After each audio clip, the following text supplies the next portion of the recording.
So I'm here with my friend Pasquale. He told me that I sit down, go up the stairs, breathe, and just exist in a not very optimal way. We could always be doing things better and more optimal, and as we change and as we age, things change as well, right? As you know, right? You know, the way we recover, the way we live, stress accumulates, things like that. We could always be better, and we could always, you know, prepare for the changes that could happen in our body as we get older.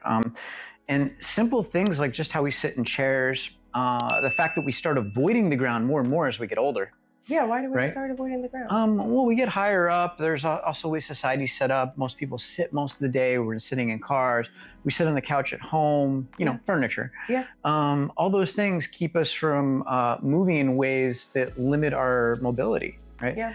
And that stuff is all very functional. It's very natural for us to do. I mean, whereas like not so long ago, people had to go hunt and gather their food. So we had to crawl, we had to climb, we had to run, we had to move around a lot more in a much more functional way. And that's what we're designed for. We're not really designed to sit in chairs. Okay. The tension that accumulates with that can limit us in a lot of different ways. And also we've talked about this before, where tension patterns in our body also affect our moods and emotions. So certain postures, like curling up like a ball, if you just think about what this is in primitive speak, you know, this is like I'm being attacked, right? I'm curling up in a ball trying to protect my vital organs. I'm cold. Right, or I'm cold, right? Or I'm being defensive. And if you think about it, just when you're talking to somebody and they get a little defensive, they cross their arms, they curl up. And then if you think about what everybody's doing all day long on the phones or the computers. Oh yeah, I do. Right, we're putting ourselves in a defensive posture. And then people wonder why, you know, depression is a major health concern for society. It's because we're spending all day like this. So, you know, this is what I'm saying. Whereas like, you know, being on the hunt, being on the prowl, or, you know, going and looking for food, you know, foraging, this puts us in a posture where we're much more functional and healthy. Okay.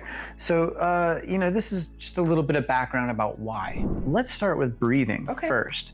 So most people, especially Americans, we're not breathing properly most of the time. And it does require some conscious effort. In some societies and in some cultures, they actually teach the children very young how to breathe properly. Have you been taught how to breathe? I haven't been taught how to breathe. Yeah, not in our culture. We are notoriously mouth breathers. I grew up in Russia. So I also don't know if people in Russia breathe right or wrong. I guess you'll tell me what I have worked with some Russian breath masters, so it you know, all over the world there's a small subset of people who actually study breathing, right? But it is super important for every aspect of our functionality, our psychology, our muscular tension, relaxation, our movement, fluid movement. Yeah. So lesson number one, breathing. So normal day-to-day breathing. We want to be breathing primarily in and out through the nose. Okay. So let's just do that maybe about 6 times. Okay.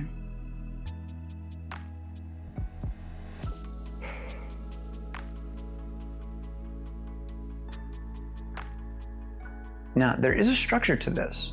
Take the tip of your tongue and put it on the roof of your mouth. And if you're calm and just bring your mind to the sensations that happen from that, there is an unwinding that happens in the jaw, in the cheeks, in the head. The eyes start to soften. And our focus is less inward and less tight and starts to widen. And the more that you can breathe, the longer you can breathe.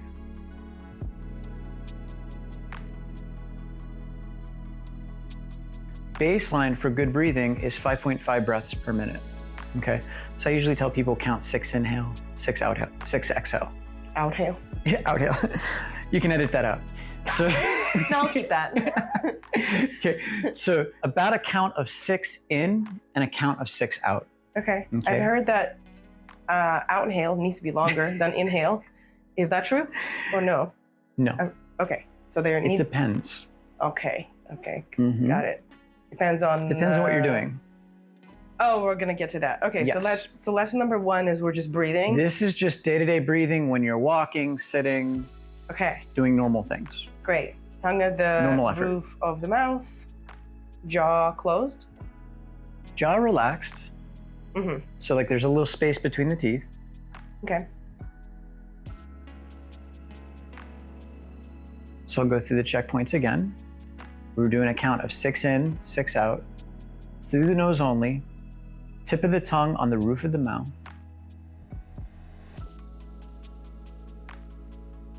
Jaws relaxed, a little bit of space between the teeth.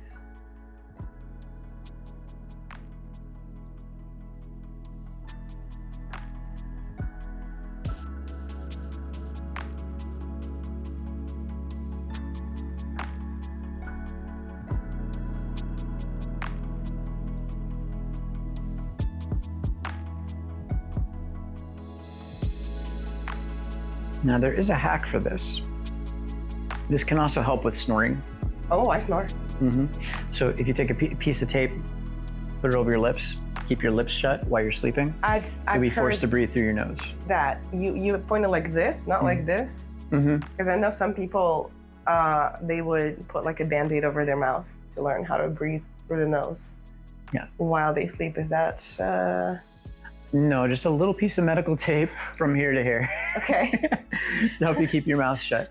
To retrain your breathing while you're sleeping, because you can't consciously be aware of your breathing while you're sleeping or when you're under stress. So we need to practice as much as we can, when we can. Okay. Okay. Cool. Other times we force it. Right. Little piece of tape. Okay. All right. So that's basic breathing. Okay. If you're a healthy breather, that's the way you're breathing most of the time. Okay. You'll also notice that you're not as likely to talk quickly or as much when you're in that configuration. So that gives yourself more space for relaxation, to relax your thoughts, think more, be more precise with your words. So there's an application to that as well. Okay. Okay. If we're talking about like public speaking and interaction. So that's basic breathing 101.